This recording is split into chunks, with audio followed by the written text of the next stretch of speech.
Hello and welcome to the National Road Safety Partnership Program webinar, Medicinal, Cannabis and Mobile Workers, What Do You Need to Know? For those who are members of the Australian Institute for Health and Safety, you'll receive 5 CPD points for attending today's webinar, so welcome. My name is Jerome Carslake and I'm Director of the National Road Safety Partnership Program. So David, next slide please. And I'm responsible for its many activities. To find out more, please visit the NRSP website, register for our newsletter, or even follow us on social media such as our LinkedIn page. All is welcome. Today's session is going to go for approximately 60 minutes. We're going to have plenty of time for discussion throughout, and we're going to be recording it, and it will be shared on the NRSP website along with the PowerPoint as well. So we love to make our webinars as interactive as possible. So please send through your questions by typing them in the question box. We are going to have 2 question points throughout this webinar to help inspire queries, and we really want you to grab them as they pop into your mind. We're also going to be launching 3 polls to help inform our discussions as we go along. There's also a chat box. Feel free to comment, add any thoughts or things as we're moving along, and everyone will be shared the PDF and the webinar upon recording in 24 hours, which will be emailed out. So now over to our presenters, and we have 2 today. We have Associate Professor David Allen joining us. Welcome, David. Thank you. And we have Andrew Leibie. Welcome, Andrew. Good morning, everyone. So just to let you know who we have, Associate Professor David Allen is an Adjunct Associate Professor at the University of New South Wales School of Population Health. He's also Managing Director of the Drug and Alcohol Solutions Australia and based out of Sydney. So to achieve this esteem, David has over 30 years experience in occupational medicine and is a leading authority on managing drugs and alcohol at the workplace. He has in-depth knowledge of drugs and drug use combined with a practical workplace focus, which is going to make it really informative and compelling. So it's great to have you as part of this session. Joining David, we have Andrew Leibie. He is working as a scientist and business professional in the field of workplace drug testing and has over 2 decades of experience. Andrew has presented and published a number of papers on the aspects of workplace drug testing in both national and international drug testing forums.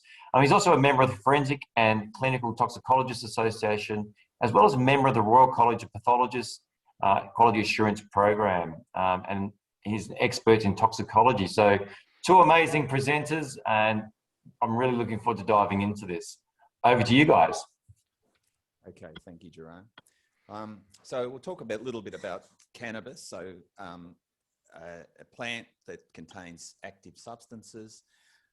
There's over 100 compounds been identified in cannabis, but the ones we're talking about particularly are THC and CBD today. So THC is tetrahydrocannabinol and CBD is cannabidiol. So they have very different effects and characteristics. David, sorry to interrupt. Are you able to just turn your microphone up a little bit, please?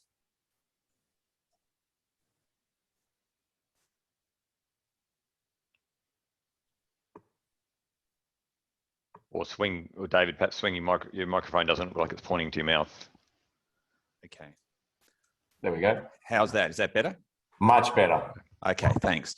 So, so what is medicinal cannabis? So in 2016 in Australia, doctors started prescribing cannabis, cannabis compounds, and most of these were in oils or capsules with THC, CBD or both. Most of these prescriptions were for people with pain conditions, anxiety, cancer symptoms, epilepsy, or nervous conditions. We'll talk a little bit about, what's approved and not approved in terms of medicinal cannabis, because this is a significant issue. So most products that people are using are unregistered drugs. So prescribing, we know in Australia, is probably well in excess of 100,000 approvals currently, certainly nearly that in February this year. So in the left column, approved use of medicinal cannabis, there must be a prescription. So a doctor's prescription is essential, and there are several hoops that have to be jumped through to obtain that. The cannabis substances must be obtained directly from a doctor or a pharmacy, and it must be provided specifically for that patient, including the dose and why it's prescribed. On the second column, not approved, is recreational cannabis, so is a joint or hashish. If you've sourced the material online, particularly from overseas, but it is not approved. And recommendation. So a naturopath or a doctor says you may benefit from medicinal cannabis, but without a prescription, that is not lawful.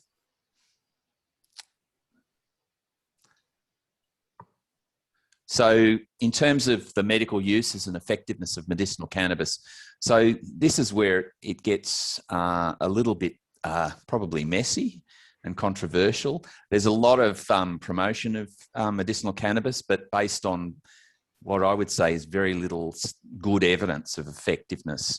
So we know that, for instance, with chemotherapy, nausea and vomiting, there is moderate evidence that seems to help. It's similar to the sort of medications you take for nausea and vomiting that are by prescription currently available. I mean, the characteristic of the munchies is well described with the use of illicit cannabis, stimulating appetite and suppressing nausea. So that you'd expect that to have an effect. There are some rare forms of epilepsy where there's been a few case reports of people with kids with epilepsy having a significant reduction in the number of seizures by using cannabis. But that doesn't amount to actually sufficient trial data because the numbers are so small. So it seems to have an effect, but there's insufficient data to be conclusive about that. Severe pain, people use it for that. The data for that is fairly sketchy and of low to moderate value. Nerve pain or neuropathic pain, again, the same sort of thing, low to moderate data. Spasticity from nerve damage, such as with multiple sclerosis, again, same problem, low to moderate data, and it's quite inconclusive with some studies showing no benefit. Loss of appetite with chronic disease, again, moderate data, mixed results. So in essence, there isn't really compelling data for anything that it has certainly any major effect or dramatic effect. So there's a lot of papers that need to be done to demonstrate whether it is effective. But in summary, if there is a benefit, the size of the effect for most patients is going to be modest or small. So in terms of people who use recreational cannabis, well, we know in the top left, reason for use, this is all people who use cannabis. So we know that the 77% use it for recreational activity. They're not using it for a medicinal effect. You'll see the blue segment, 7% of people who use cannabis use it for medical reasons or what they believe to be medical reasons. And another 16% use it for recreational reasons and medical reasons. Underneath that, under usual source, so 50% people roughly say they get it from a friend, 22% from a dealer, and another 27%. So presumably that includes people who grow their own. On the top right, prescription obtained. So this is really important. Of those who say they're using medicinal cannabis, so they report they're using it for medical reasons, 96% never get a prescription. So we know by definition that's illegally obtained. Only 2% always get a prescription, and sometimes 2%. So in essence, the message here is that if anyone says they're using it, based on that data from the AIHW survey, the likelihood that they have a prescription is very low, but not zero. Usage by age. So traditionally, expect cannabis users for any reason would be younger, but that's in fact a substantial proportion are over the age of 50, namely 43%. So there's plenty of boomers out there using cannabis.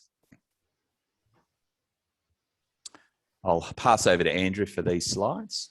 Thanks, David, and thanks to all our attendees. Yes, so look, a useful real-world experiment of what happens in terms of workplaces with the widespread use of medicinal cannabis is the US, of course. So they've really been on this road for a good 10 years or so now. And the little graphic on the left-hand side of the US states indicates that they've actually gone a lot further than what's being proposed in Australia. So the blue areas are states in the US where effectively the cannabis has been completely decriminalized. So you can go down to your local shop. There's no need for any sort of doctor involvement, and you can buy various cannabis products there. That represents a pretty substantial proportion of the US population, even though it's not the largest number of states. The dark green areas are effectively what we're talking about in Australia, where there's a doctor's prescription, and the light green areas, a prescription is required, but they're putting significant limits on what is able to be prescribed, particularly in terms of its THC or that psychoactive component.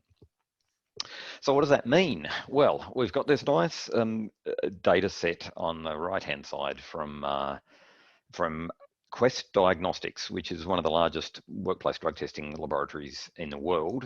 They conduct several million drug tests, or tens of millions of drug tests per annum in the US. And this data set has over 60 million workplace drug testing samples in it. So you can see it's a very, very large number. Most of this testing, it's fair to say, in the workplace in the US is regulated in some way, shape or form. And what's interesting is, although there's quite that patchwork of different regulations and laws at a state level, at the federal level in the US, cannabis is still illegal. So the regulated types of workplace testing that occur in the US are industries such as nuclear power industry or people associated with defense contractors. But by far and away, the largest cohort in here is under the Department of Transport testing, or DOT testing regime, which is triggered anytime any of your workers cross state boundaries in the US. So that's truck drivers, that's airline cabin crew, that's salespeople. It's a very, very large number of people in the US that fall under this category. And drug and alcohol testing is a mandatory component of that. And you can see, hopefully, on this graph from the period of sort of 2015 through to 2019, the purple magenta coloured line, which is the cannabis number of positives, has increased from about 2.4% up to 3.15%. And remember, given that there are, as I said, tens of millions of drug tests conducted in the US every year, this is equating to, many hundreds of thousands, if not millions of additional people that are testing positive every year under these regulated workplace arrangements. And when you talk to companies in the US, they will tell you that this is becoming a very resource intensive area for them from a management point of view. And really, broadly speaking, that they treat it in three ways.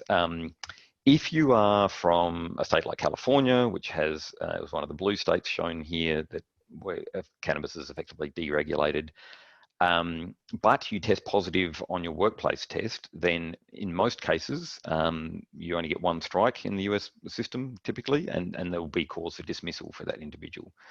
Now, even though the cannabis is legally obtained in California, their view is the companies will say, well, look, you can buy alcohol legally as well, but if you're driving your truck and you're 0.08 on the breatho, we're going to fire you. And likewise, if you're driving your truck and you're testing positive for cannabis, we're going to fire you. If it's someone who says it's for it's prescription cannabis, but they don't have a prescription, again, it's a fairly clear-cut system in the States. But the grey area, where people have obtained a prescription from their doctor and have got a prescribed dose of cannabis, becomes very problematic for the companies. The consequences of having workers repeatedly test positive on the DOT regime is quite punitive in the States. So you can lose government tenders, it can affect the price of your insurance. There's quite a lot of flow-on effects. But dealing with those individuals, what they tend to do is try and first course of action is typically to try and speak to the individual to see if they can get prescribed a different drug for whatever their medicinal reason is for getting the cannabis. If that's not going to work, then perhaps you can try and reallocate the employee to an office job, but that's probably tricky to do with a mid to late 50s truckie who's been a truckie for the last 45 years of his life, putting him in an office role, or perhaps other remedial actions along those lines, but it is quite a resource intensive focus. And if I can have the next slide, David. the other way of looking at this, so that's sort of the impact on workplaces. The other impact is what is happening in the broader community sense. So remember, the US is talking about quite a significant increase in cannabis availability than what we are here in Australia. But what we are seeing is that when people are looking at the state level over several years, what's actually happened for the states involved. And there have been some interesting findings. So, for example, hospital admissions to dealing with psychiatric disorders or drug-induced psychoses and those sorts of things have gone up slightly, which is not surprising. A decreasing number of hospital visits for pain management. People are obviously self-medicating using cannabis to reduce some of their pain symptoms. But the one that's obviously of most interest to us is the fact that the admissions to hospitals in most of these states, there is a correlation between the increased availability and consumption of cannabis in these states and the increased incidence of motor vehicle accidents in the hospital. And this is probably not entirely surprising. If we think of alcohol as a good analogy here, if we were to suddenly make alcohol much more available around Australia, you can sell it, you can buy it in servos and supermarkets, and reduce the price and everything else. If we were to increase alcohol consumption 2, 3, 5-fold in Australia, I would also anticipate that we'd see more motor vehicle accidents in our public hospital system. So the US is further down this road, as I said, but it's not without effect on the entities involved. And I think we have some question time now. We do indeed, and I thought, and there's a question that Caroline's just put into the chat. So if you can please put any questions into the question folder, that'd be greatly appreciated, please. I knew this one was going to be one of the first ones that would come up. So does presence of cannabis on a test equal impairment, though? Which is, I guess, one of the early easy questions. Yes, no, it doesn't. In essence, it purely indicates presence, just as certain other medications that are present in the system aren't necessarily impairing. It brings up the challenge, which we'll talk about later, of what do you do if the substance is present and it's potentially impairing. So that's a challenge we'll expand on further, Caroline. Yep. And I'll just share the poll as well. So I'll put this up now because there's some interesting results sitting in here. So can everyone sort of see that now as well? Can you see that, Andrew and David? Great. Yes. Yep. So we just launched this poll and we closed it out, and I think we had just over about 3/4 of people completed it. So thank you all very much. What are your thoughts, guys? Yeah, well, I think it's interesting because we are in the very early days of the legalisation of cannabis, the medicinal availability of cannabis in Australia. And if we look at the situation in the US, it was about a 10-year journey between when this was first starting to be rolled out across a couple of the states to get where we are now. It really started in about 2010 in the US. So we're only really been talking about this for the last year or two, and one of those years is COVID, which dilates all sorts of times. But I wouldn't be surprised if we were to repeat this seminar in several years' time, if we wouldn't perhaps see a bit more of a skewing towards the bottom.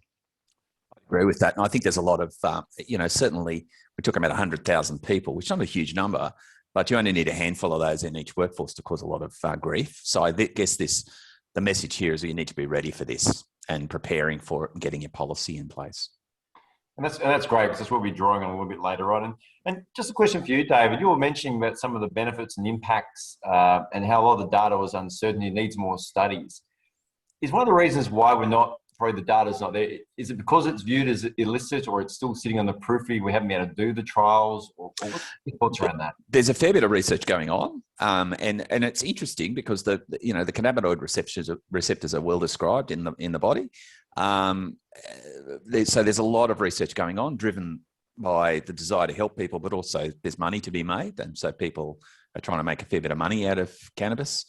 So I think that there'll be more papers come out. My feeling is that it's likely that most of it will end in little effects, little benefits from cannabis. I don't think there's likely to be any dramatic benefit, and I suspect it's a little bit of a bubble. We've seen those sort of bubbles happen before. So, and I just noticed that there's one person, I guess, has actually recently had an active issue, so which has required resolution. So, like you're talking, Andrew, it might be something we see more and more, because from what I gather, there's really only one state, like ACT is the only one where it's really legal in Australia. Is that correct? Yes, but because the ACT is also under federal restriction, it's still illegal to possess cannabis, even though it's apparently legal to buy it, I think is how they had it explained to me, so quite difficult. And one of the other complications is going to be, and we'll get to this a little bit when we talk about testing, but the other aspect, of course, is the fact that it can be detected on a roadside drug test administered by the police, depending on the type of cannabis that's been consumed. So that may be something that will obviously be of interest to our members, given that you may have a truck that's testing positive halfway along the Hume Highway one night, and how's that going to be dealt with? Because the police won't care whether it's medicinal cannabis or not. If they test positive, then you'll be prohibited from driving that truck any further. That's great. And I think and I guess the one other question here, like Joel's wanting here, how does the sensitivity of the testing used for workplace purposes in the US compare to the roadside testing done in Australia? It's a very good question. Their saliva testing regime in the US is much more sensitive. So they talk of cutoffs of 1 or 2 nanograms per mil in the US, and we're currently most of the roadside tests in Australia are currently sort of 10 or 15. So the US detection levels in oral fluid are much tighter. For urine, it's pretty much the same. Okay. There's one question on gout. Is that from Steve? Medicinal cannabis being prescribed for illness such as gout. I mean, it's highly unlikely to be helpful for gout, but there are some medications and treatments that work extremely well for gout. So I can't imagine why doctors would be prescribing it for gout unless they had severe protracted gout with major incapacity and it was a pain issue. And we have a number of questions coming through, which we touched on a little bit later on around, I guess, how it impairs you, what it's sort of doing, the different sort of levels in there. But one question, which I will grab before we move on, is just from Ron. He's asking, are all police tests and processes the same across Australia? For the roadside saliva test, they're pretty much the same. The sort of confirmation type procedure, for want of a better term, the second test that the police are using is largely standardised across the states, I believe. Certainly the laboratory testing point of view, the sample that you get, a couple of weeks after the result is highly standardised and very tightly regulated. But the cutoffs are, broadly speaking, all the same, although there may be some slight variation in the devices used. I guess just one last other thought. When you was looking at the data and you were talking around the trends and things happening in the US, I guess the other thing, obviously, there's a lot of American television and movies we see in Australia, and it's almost becoming quite normalised. There's less cigarette smoking, and you see quite often people in all these TV shows, movies saying, I've got a prescription all the time now. So do you think Australia could be maybe 10 years, because obviously they're that 10 years, do you think we're moving down that sort of path? Well, certainly the international trend is towards reducing the restrictions around cannabis. It's largely legal and unrestricted in most parts of Canada now as well, I believe. So the Canadians have really gone down that route of that, and that started with medicinal cannabis and now becoming increasingly open slather.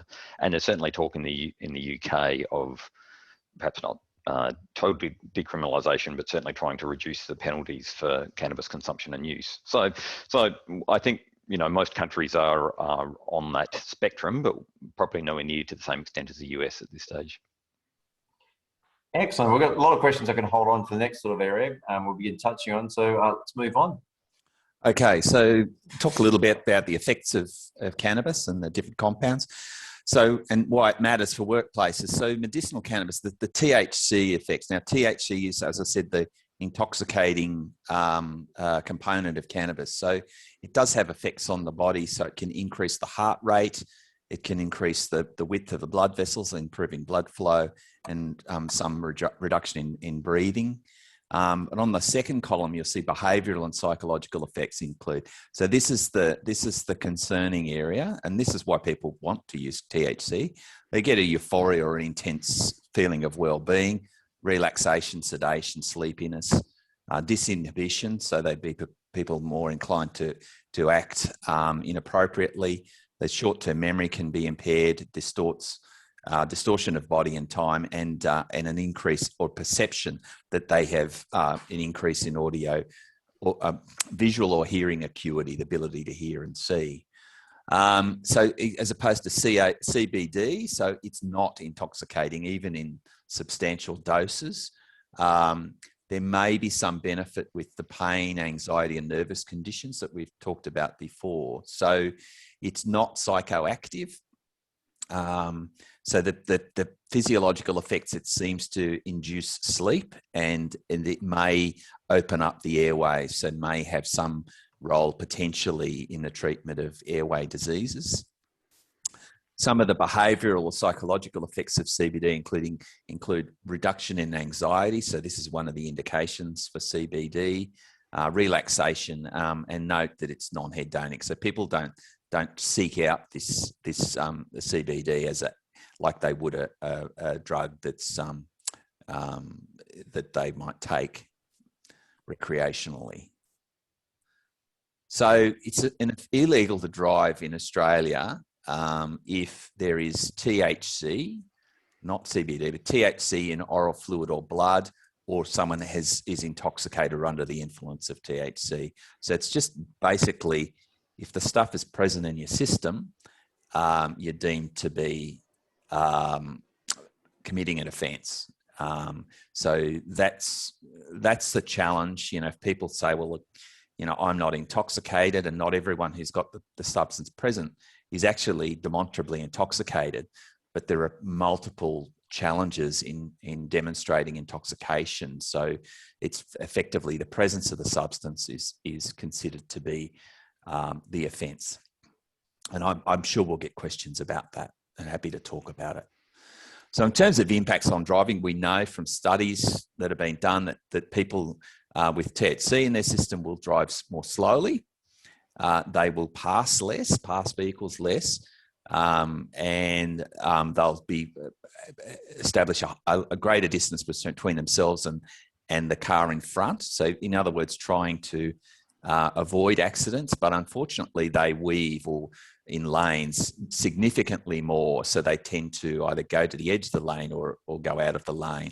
So we know that it is a significant risk for motor vehicle accidents, and that's been shown in multiple studies. Some questions there. Excellent. And we've got one coming up the top here. I know we'll be touching on it a little bit later on as well, but it's from Christy, and it's been liked. So thinking about drug and alcohol procedure, should we specify that someone needs to have a prescription and procedure evidence that it was supplied by a GP or pharmacist? Sorry, run that by me again, Jerome. I missed that. Sure. Thinking of a drug or alcohol procedure in an organisation, should we specify that someone needs to have a prescription and produce evidence that it was supplied by a GP or pharmacist? Well, it depends on what your drug and alcohol policy says, and whether you deem that you've got people who maybe, if they were intoxicated, could affect safety or decision making.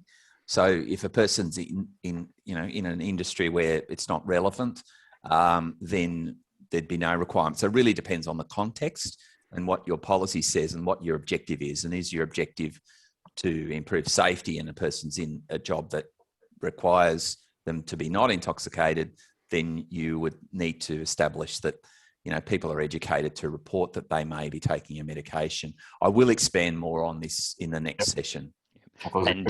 And it's a nice segue, Jerome, for our panel next week on prescription drugs and driving, and falls very much into the category. There's a whole bunch of other prescription drugs which can have quite an effect on your ability to drive, and we'll dive into those a bit if you join us next week. I know. I'm looking forward to that one as well. So, and another question here. So, this is probably just a clarification back for you, Andrew, earlier from Dimitri. In relation to the increase in hospital admissions for motor vehicle crashes, are these admissions showing the drivers also tested positive positive for cannabis? So just sort of clarification.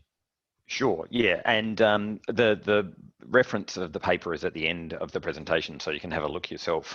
Effectively, what it was showing was in a number of states, there was a statistically significant correlation between the increased levels of cannabis consumption in the population and the number of motor vehicle accidents in the population. So that's at a state level over the course of a number of years. So it's not to say there's a direct causal relationship, but there's a statistically significant link between those two sets of numbers.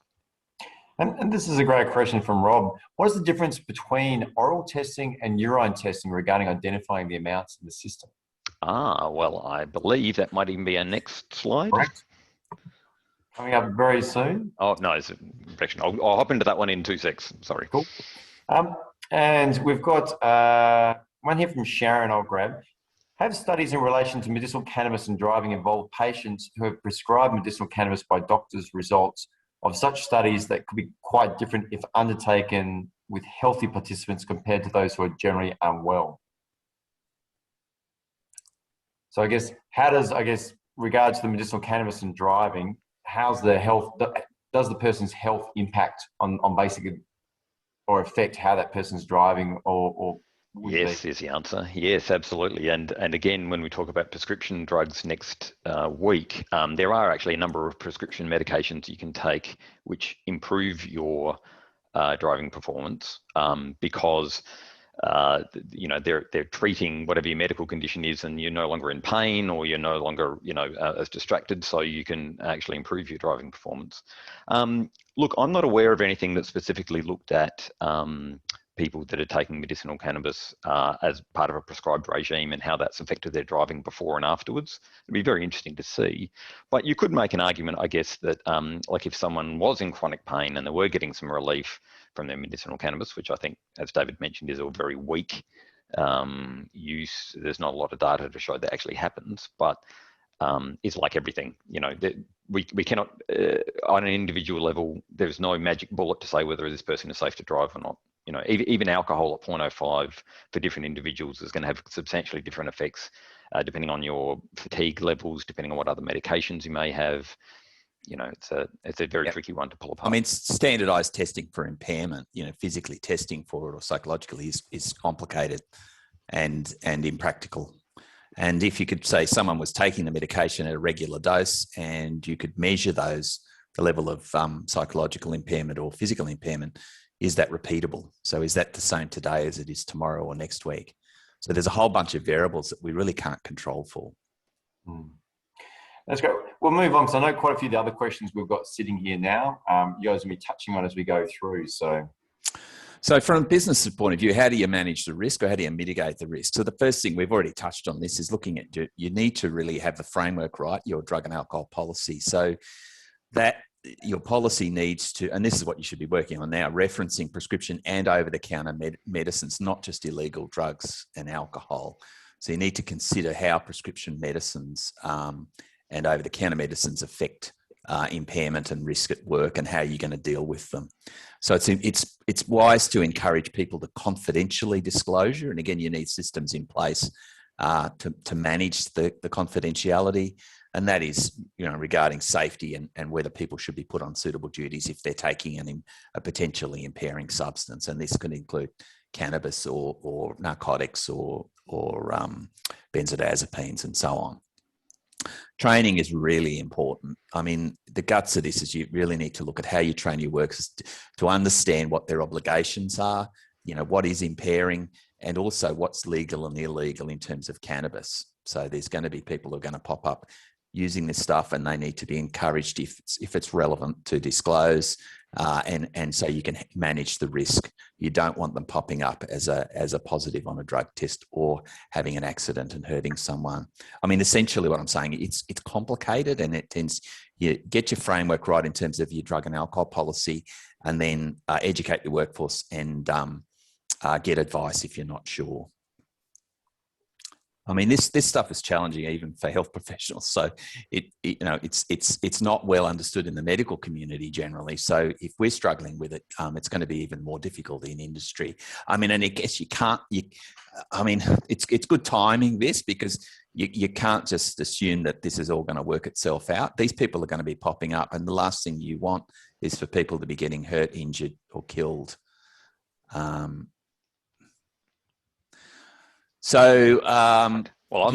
you mind if I just hop on to this one? Yes. Sorry, David. Because we've had a couple of questions about the testing regime, and it's relatively straightforward, but there's certainly some nuances. So remember, we're saying THC, the psychoactive component, drug testing programs will detect that. Okay, so if their medicinal cannabis that they're being prescribed does contain delta-9 THC, be it urine or oral fluid, that will be detected. And I'm including here now the police roadside drug testing.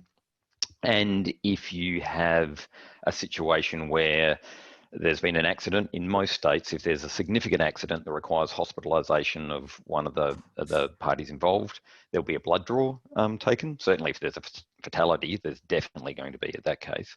And THC will be detected. And at the moment, I'm a toxicologist, not a lawyer, but we have per se laws in Australia, as David mentioned, which means that it doesn't matter if you've got a prescription. If you've got THC at above the thresholds that are specified, it'll be classed as a breach of that state's laws. And especially if there's been an accident, it could be a significant component of that investigation. Where it gets a little bit different is when it comes to how you're consuming that medicinal cannabis. And so again, if you are consuming it and you're having a urine drug test, you'll pretty much almost always test positive in that case. If you are consuming it as a tablet or as a pill or even as an oil, whether or not it detects on an oral fluid or a saliva test is probably a bit more of an open question. It's certainly quite possible, but it may not. But in urine, pretty much regardless of whether you're smoking it, eating it, having it in a cookie, it's going to test positive. There is some differences in how long you are going to test positive as well. So even if you are smoking your medicinal cannabis, as I said, in both instances, you'll test positive in that instance, but only for probably a few hours, certainly less than 24 hours on an oral fluid test or a police roadside test, but potentially for a couple of days in a urine test in a workplace drug testing situation. This is different though to CBD. So cannabidiol, we're not testing for in a routine workplace testing arrangement. It won't typically be detected on a police roadside test. We don't even look for it in a laboratory-based testing, and so the police won't look for that. Again, in the example I used of a blood draw following an accident or a major accident or a fatality, CBD won't be looked for. But just be aware of the fact that there are some possibilities that some of the metabolites of CBD may cross-react on test positive on a drug testing device. That would ultimately be a false positive because it would determine that it was CBD and not cannabis and not THC, but it's certainly been an area of interest in the US. Okay, hopefully that gives us a bit more context around the testing regime. Thanks, Andrew. So how do you determine fitness for work? How do you manage fitness for work? Well, this is relatively simple. You just consider if THC is like alcohol, opiates, or sedatives in terms of it's potentially impairing, and that's how you kind of need to deal with it, whether it's prescription or otherwise. So the key points is THC, not CBD. So CBD is not impairing. THC products are impairing, whether they're illicit or by prescription. So they do increase the risk of accidents. Think of the THC products like alcohol, opiates, and sedatives. They are impairing and potentially impairing. There is an argument around, is the person impaired at a low level of THC? And some of them may be impaired, some may not. You would generally in health and safety circles apply the precautionary principle, and that is until you really know, you assume that you take a precautionary approach. And so that's why the tendency is to say, well, if it's present, we deem you to be in breach of the law and impaired. You could argue about that, but it comes down to practicalities, and it's just very difficult to deal with it in any other way. The presence, as I said, is indicative of potential impairment. There's a likelihood that we know that 96% of people who say they may be using it for medicinal purposes are using illicit cannabis. So in every likelihood, people are abusing this stuff. Sources of medicinal cannabis may be illegal and unreliable. So people can be out there saying, I'm taking medicinal cannabis, and they're buying it from a friend of a friend who makes their own oil and labels it as medicinal cannabis. Well, that's not regulated, and that's still illegal. So really people need to be educated that you can't be assuming that just because you're using something that's allegedly medicinal, it's going to be safe at work and it's not going to show up. It will, and it's illegal. So it's important now to look at your drug and alcohol policy and start addressing this area, because these people, patients and workers will crop up from time to time. So you need to be ready for it and ensure that your workforce understands the risks and implications of the presence of THC in their system. Questions? That's great. What I'll do is I'll share the results from the campaign. Then we've got a plethora of questions to go in. And I think a few of them are just some clarifications drawing back from previous points as well. So I'll just share the results and welcome your thoughts.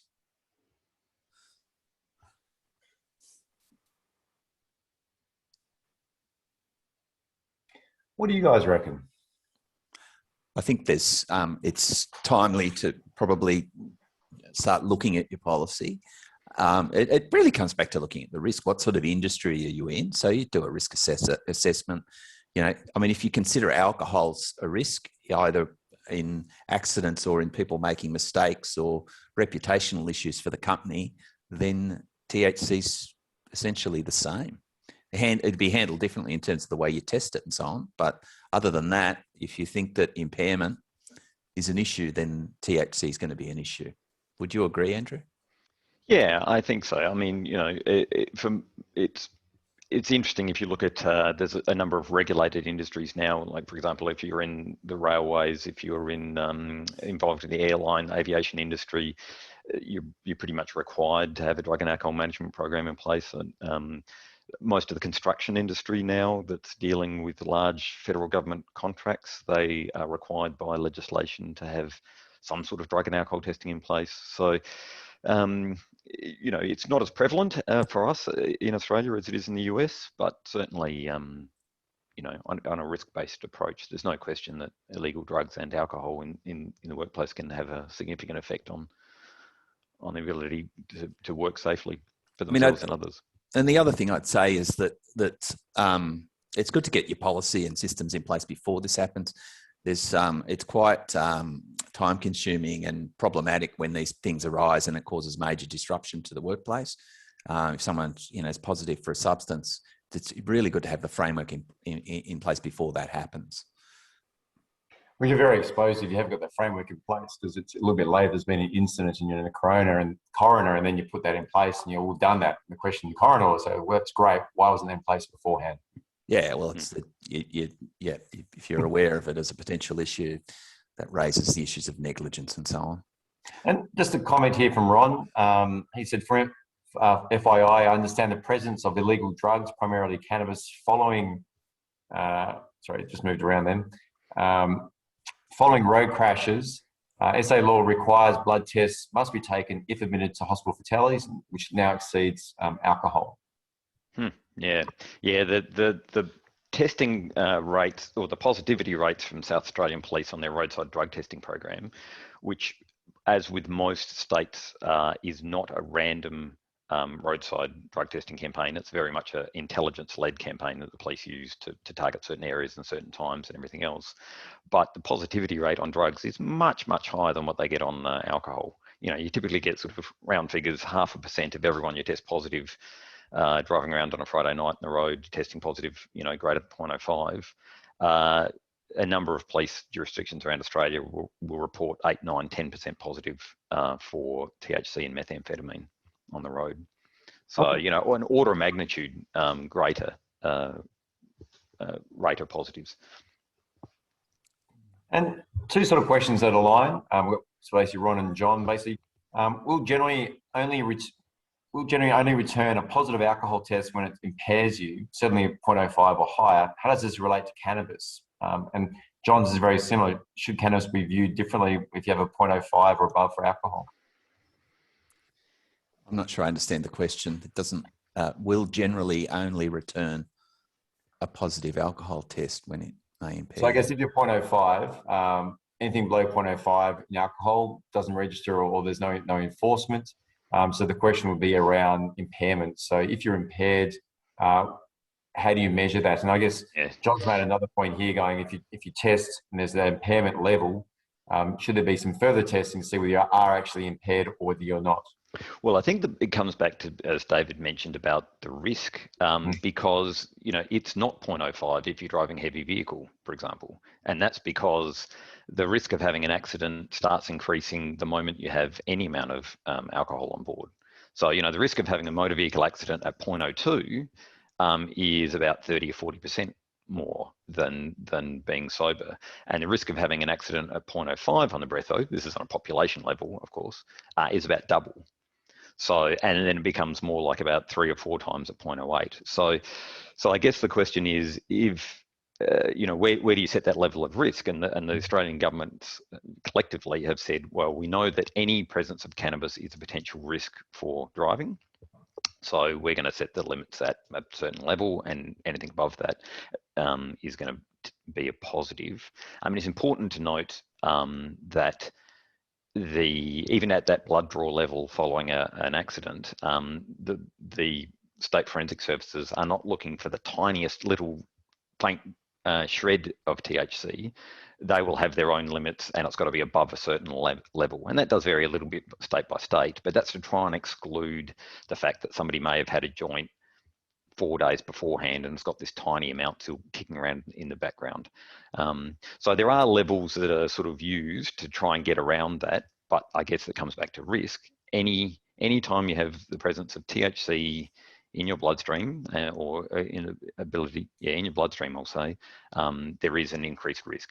But that may be a small increased risk, but that may not be something you want to take if you've got many, many hundreds of trucks on the roads doing many millions of kilometres a year. That could be significant. Sure. And what happens, so if someone's actually importing or ordering drugs like medicinal marijuana from overseas and it doesn't have the THC in it and it's being brought in, is there risk to them doing that? Well, they're importing it. If you're ordering online. It's illegal. Yeah, prosecution. You have to obtain it. You have to obtain it from a doctor or pharmacy. It has to be with prescription. And how many people do you think are probably even aware of that risk from that side? I don't know. I haven't seen any data on that, but I suspect, well, there's certainly a lot of people, if they don't know, they're certainly doing it. It comes back to educating the workforce about what's legal and what's not legal. Yeah, same sort of thing. Actually, a useful analogy there is with sports supplements. Yes. A lot of people will say that they can buy it online for much cheaper than they can buy it in Australia, but then they often find it contains.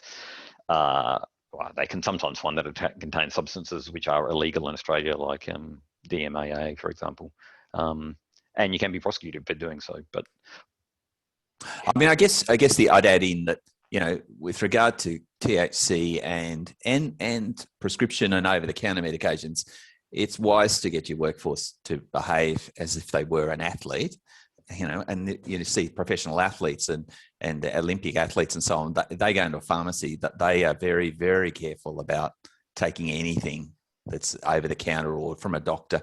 So they have a card saying, cannot be impaired, and these are the things that, anything that's impairing can't be used. So those are the sorts of things you need to think about, so that your workforce doesn't inadvertently take stuff that's going to be impairing, regardless of whether it's THC.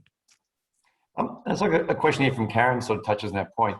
If you get a false positive for THC because you took a doctor's prescribed CBD, would you still be done for drug driving, or would the follow-up test show that it was a false positive? Yeah, so the subsequent laboratory testing level would be exonerate you, and false positives occur on the police roadside testing with some degree of regularity. They're a bit loath to give you exact numbers, but it certainly occurs for a whole. There are a couple of other potential medications that could cause cross-reactivity in that sense as well. So that second level of testing, but that won't help you if it's a positive on the side of the road. The police will initially do a test.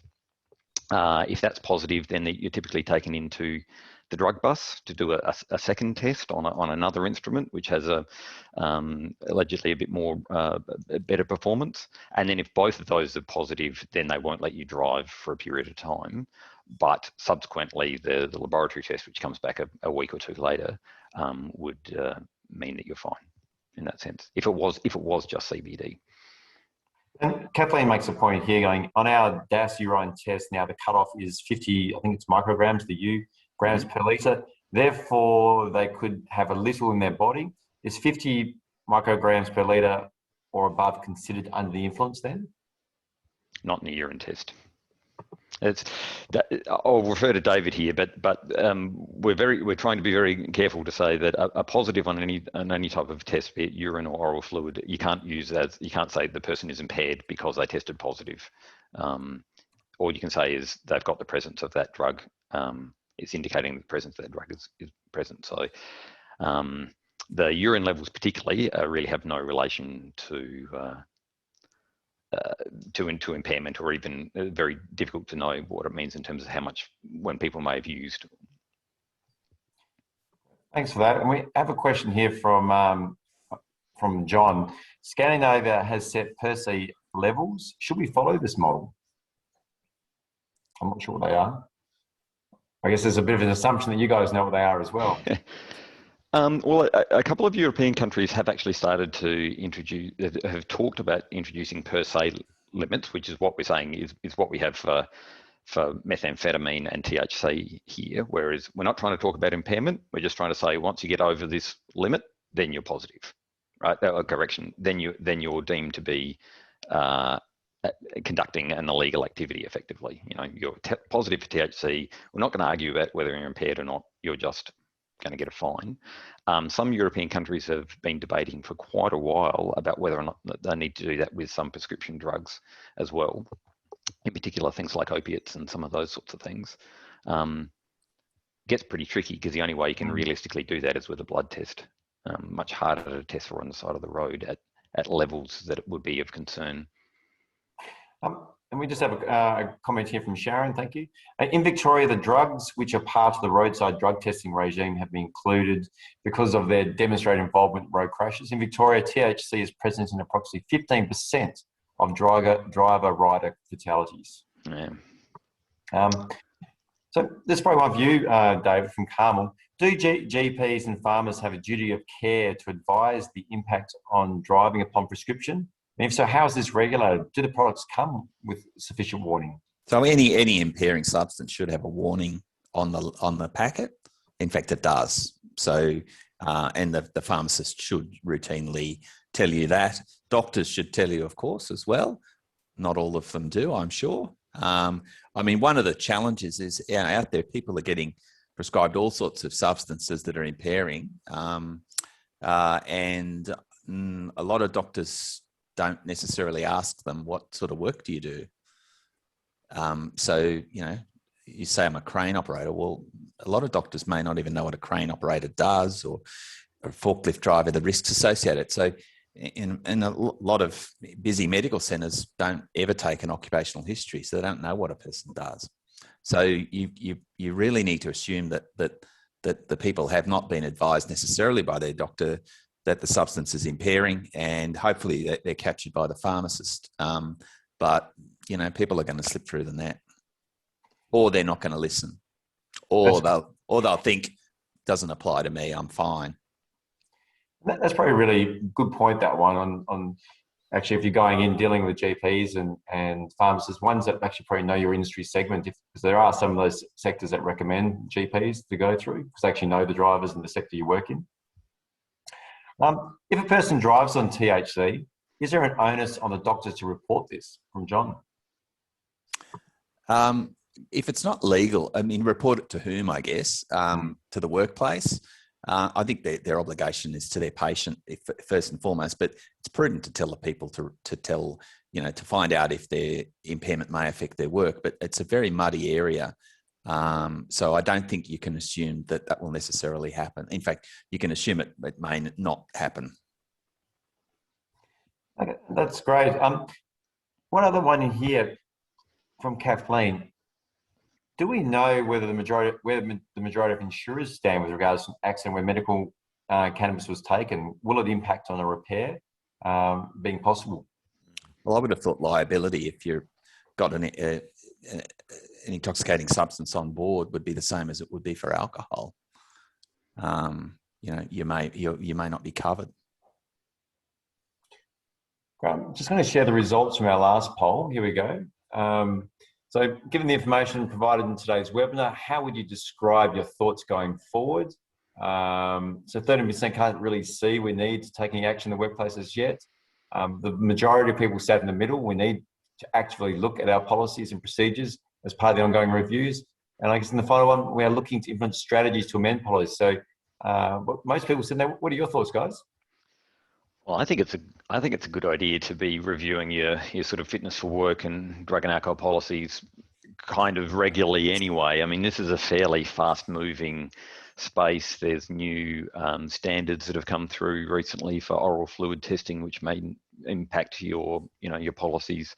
And we'll be talking about prescription drugs next week as well. And if your policy is 5, 6, 7 years old, it's probably well and truly time to have a bit of a look at it. And they're no good if they're just sitting on the bottom shelf gathering dust. I mean, I guess the other thing is that, I talk about training and, the workforce, certainly a lot of people in the workforce would be aware of this. So to be able to effectively handle the positive drug tests in the workplace, and you need to have your workforce regularly updated on what's going on, the toolbox talks, e-learning, etc., letting them know what their obligations are. That's an ongoing process. And the case law has shown that if people don't do that, people can say, well, I didn't know. It was 7 years ago that we did the training, I forgot. So this is an ongoing commitment you need to do to keep your workforce informed. And you don't want them to be aware of it and you not be aware of how to deal with it. And great comment here from Sharon, increasing awareness amongst health professionals of the Austroads Fitness to Drive guidelines. It's important. It has relation to medical conditions, substance use, treatment, and driving, and also work requirements. So great resource there for people to be pointed to. That's a very good point. Question here, I think John's just throwing it out into the chat. THC detected does not equal impairment. Why are impairment tests not required?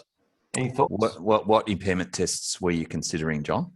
Yeah, just throw them up, please, John. That'd be great. I mean, in essence, it's impractical, and it's really a matter for the regulators. The same thing for prescription drugs, opioids, and so on. How are you going to handle that? Impairment tests are not straightforward either, and or consistent. So we're really talking, about a very challenging area. Well, and that's quite true. And I mean, the police will do sort of roadside assessments in the US where they do, much more sophisticated than walk the line, but they typically take 30 minutes to 60 minutes to do, and it has to be done by a highly trained professional. And whether or not most people are going to be willing to wait for an hour on the side of the road while they're being asked a range of questions. But a simpler point is just that's the law. The law in Australia, in every state, is you cannot drive your vehicle while you have THC on board. And there's no mention of impairment. It's just the fact if THC is present, it's a breach. And that's... I'd add to that. I mean, it is a matter for the regulator. I can understand why they wouldn't do those impairment tests, because they are time consuming and they're by no means reliable. But the second thing is, if people really need THC and have demonstrated they're using it for a particular indication, the number, remember what I said about the effects of it, are pretty scant evidence of any benefit. So if there's a really compelling need for it, so be it. But I think that's going to be the majority of people who are taking it, to be honest. And it's, for some conditions, it's the third or fourth line treatment. They have to fail on multiple different treatments. So the first thing I would be doing is talking to the treating doctor about, why it's indicated, what have they done, what other measures have been taken to help them. If they really, really need it, I suspect the majority of them probably are getting little or minor degree of benefit or no benefit from it. So it begs the question why they're taking it and whether there's actually alternatives that are safe, as it would with any other drug. If a person's taking, opiates, oxycodone for pain, most of the people taking oxycodones ongoing for pain shouldn't be. That's clearly evidenced by the epidemic of oxycodone deaths. No. So what a fantastic answer in both, and just sort of closing out, I think it was really good, like letter law pointing it and those other sort of components in it. So I thought it was great. So thank you both so much for your time today. And I think it's also a good promotion that next week. If you just go to the next slide, please, Dave and Andrew. Sorry. That's all right. I think it's worth recognising our two great presenters today. So if you want to reach out to them, please, there's their contact details, a wealth of knowledge and experts you can sort of draw on. And they're happy to sort of chat as well. As we mentioned, next week we're going to be doing another webinar on prescription drugs in the mobile workforce. How can we assess and manage the risk? And I think you can sort of see how we've sort of gone through. There's no way we could squeeze this all into one webinar. This is just a hot topic in itself. So thank you guys very much for today. Thank you. Pleasure. Thank you very much Pleasure. for everyone.